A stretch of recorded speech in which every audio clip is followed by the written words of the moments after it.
دوستو السلام علیکم۔ سینٹ کے انتخابات اگلے مہینے ہونے جا رہے ہیں اور ایک ہنگامہ سا مچا ہوا ہے، اور آج بلکہ پارلیمنٹ میں بل بھی پیش ہوا ہے کہ آیا ووٹنگ سیکرٹ ہونی چاہیے، اوپن ہونی چاہیے، کیا ہونا چاہیے، اور پھر سپریم کورٹ میں بھی یہ معاملہ ہے زیر بحث۔ میں تو سمجھ نہیں پایا کہ ہماری جمہوریت ہے کیا، فرینکلی اسپیکنگ۔ اب تو ایک دل سا جو ہے ایک اکتاہٹ سی ہونے لگی ہے ان سیاستدانوں کو دیکھ کر اپنے ٹیلی ویژن کی اسکرینوں پہ اور ان کی باتیں سن کے، اور میں اب بہت اس نتیجے پہ پہنچ رہا ہوں آہستہ آہستہ کہ ہمارے ہاں جو جمہوریت ہے یہ ایک بالکل ناکام تجربہ ہے اور ایک شام ہے، اور کوئی اس کا کوئی ہونے والا نہیں ہے، کیونکہ سینٹ کا جہاں تک تعلق ہے ناظرین، اگر ہم نے برطانیہ کو ہی فالو کرنا ہے تو پھر کیوں نہ اپر ہاؤس ہمارا بھی اس جیسا ہی ہونا چاہیے۔ برطانیہ کا جو ہاؤس آف لارڈز ہے وہ دنیا کا واحد اپر چیمبر ہے جو کہ جس کی تعداد تقریباً 800 سے زیادہ ہے، اور وہ ہاؤس آف کامنز سے بڑا ہے تعداد کے لحاظ سے، اور کیونکہ ہاؤس آف کامنز کی شاید 650 سیٹیں ہیں۔ تو ہم یا تو ان کو فالو کریں، کیونکہ بنیادی طور پہ پر ہاؤس کا مطلب یہ ہے کہ وہاں ٹیکنوکریٹس بیٹھیں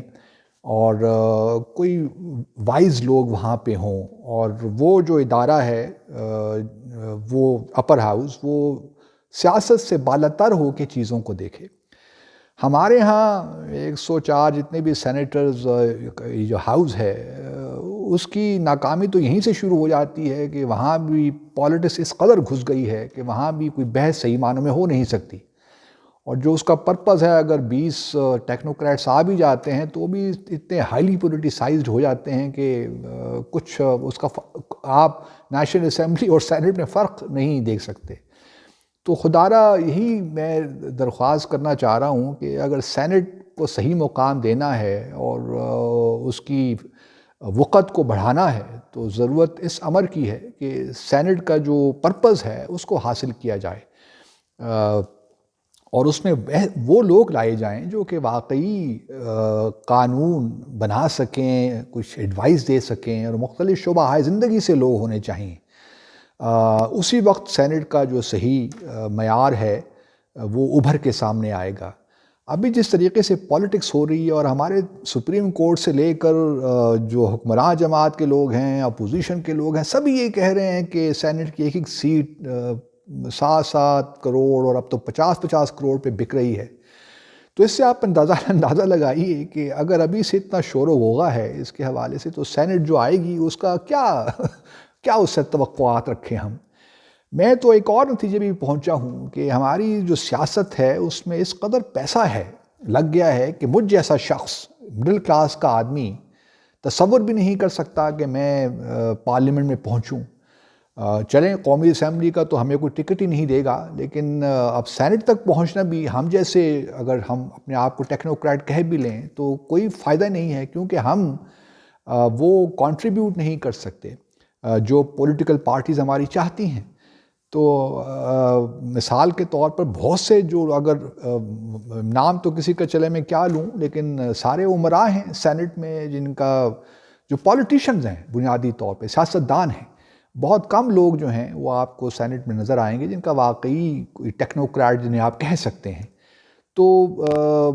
یہ بڑی بدقسمتی ہے اس ملک کی۔ اور دوسرا معاملہ یہ ہے کہ جب تک ہماری سیاست مڈل کلاس کے ہاتھ میں نہیں آئے گی اس وقت تک یہ سیاست بس اسی طرح رہے گی، اور یہی اس کے حالات رہیں گے، کیونکہ جو سیاست جو مڈل کلاس ہے وہ کسی بھی ریاست معاشرے کی بیک بون ہوتی ہے، اور ہمارے ہاں مڈل کلاس جو ہے وہ تو اب ختم ہی ہوتی جا رہی ہے۔ اب تو بس بہت امیر لوگ ہیں یا لوور مڈل کلاس کے لوگ رہیں یا غربا رہ گئے ہیں، پاورٹی سے پسے ہوئے لوگ رہ گئے ہیں۔ تو یہ ایک بہت بڑا المیہ ہے ہماری جمہوریت کے ساتھ۔ میں یہ بات سمجھ سکتا ہوں کہ جمہوریت آہستہ آہستہ پروان چڑھتی ہے، خامیاں آہستہ آہستہ نکلتی ہیں، اور ایک پروسیس ہے، میں اس بات سے بالکل اتفاق کرتا ہوں، لیکن بدقسمتی کے ساتھ ہمارے ہاں وہ پروسیس کو بھی صحیح چلنے نہیں دیا گیا۔ مجھے یاد ہے جب MQM بنی تھی تو ہم جیسے جو لوگ تھے اس وقت بہت خوش تھے کہ چلیں مڈل کلاس کے لوگ بھی اب پارلیمنٹ میں آ رہے ہیں، ایک جماعت بنی ہے۔ پھر انہوں نے اپنا ایکسپینڈ بھی کیا، مہاجر سے متحدہ قومی موومنٹ ہوئی، لیکن پھر ہم نے دیکھا کہ کیا حشر ہوا، وہ بھی بنیادی طور پہ پالیٹکس کا شکار ہو گئے، اور بڑی بدقسمتی ہوئی اس سارے سسٹم کے ساتھ، کیونکہ اصل جو ہمیں تو معلوم نہیں تھا لیکن اصل وجوہات کچھ اور تھیں MQM کو بنانے کی، اور تو وہ بھی سارا الٹ پلٹ ہو گیا معاملہ۔ ابھی جو ہے ایک قسم کا ہمیں کوئی فرق نہیں پڑتا کہ PTI کی سینٹ میں زیادہ نشستیں ہو جائیں یا PMLN کی یا پیپلز پارٹی کی، یہ سب فضول باتیں اب لگنا شروع ہو گئی ہیں، اور جس طرح ہنگامہ ہو رہا ہے اس وقت، ہم خود ہی اپنا مذاق اڑا رہے ہیں۔ حکومت کو قطعاً یہ نہیں چاہیے تھا کہ اس وقت یہ اس معاملے کو اٹھاتی، دنیا میں مذاق بن کے رہ گیا ہے، اور ہر کوئی یہ بات کر رہا ہے کہ سینیٹرز بکتے ہیں اور سیٹیں بک رہی ہیں۔ تو اس وقت کوئی ضرورت نہیں تھی، جو چل رہا تھا معاملہ چلنا، اگر چلانا ہی تھا تو پورا ایک الیکٹرل پیکج لے کر آتے، ریفارم پیکج، اور وہ پھر آئین میں تبدیلیاں آ جاتی تو بہت اچھا ہوتا۔ لیکن حکومت نے بھی صرف ایک شق اٹھا کے چارٹر آف ڈیموکریسی سے اپنی پولیٹیکل جو ہے اس کی جو مناسبت سے جو اس کے اپنے اس وقت مفادات ہیں ان کو سامنے رکھ کے یہ کام کیا۔ تو اس طرح کام نہیں ہوتا کہ آپ صرف جو وقت کی ایک ضرورت آپ کے حوالے سے ہے، اپرچونسٹک میں سمجھتا ہوں ہے یہ سارا جو اس وقت بل بھی پیش ہو رہا ہے اور جو اس وقت ڈسکشن ہو رہی ہے، چلنے دیتے اسی کو، اور اگر کوئی ریفارم کرنی بھی تھی تو اس کو ایک کمپریہنسو طریقے سے کرنا ضروری تھا۔ یہ ایک شق اٹھا کے اس میں امینڈمنٹ کرنا اور موقع کی جو ہے مناسبت سے، اس طرح تو کوئی بھی ریفارم نہیں ہوتا۔ بہرحال اللہ خیر کرے، اور مجھے تو کوئی خاص امید نہیں ہے، جو بھی لوگ سینٹ میں آئیں گے وہ پالیٹکس ہی کریں گے۔ تو دیکھنا یہ چاہیے کہ ٹیکنوکریٹس جو ہیں وہ زیادہ سے زیادہ اس میں ہونے چاہیے۔ برطانیہ مثال کے طور پر جو بھی chief of the defence staff ہوتے وہ آٹومیٹیکلی ہاؤس آف لارڈز کا ممبر بن جاتا ہے۔ اس طرح پرانے جو سفراء ہیں، ہائی کمشنرز ہیں، وہ بھی ممبر بن جاتے ہیں، اور دوسرے اکانومسٹ، ویل نون آرٹسٹ، اور جس طرح ایون راجیہ سبھا میں بھی بھارت میں بھی بہت سے لوگ ایسے ہیں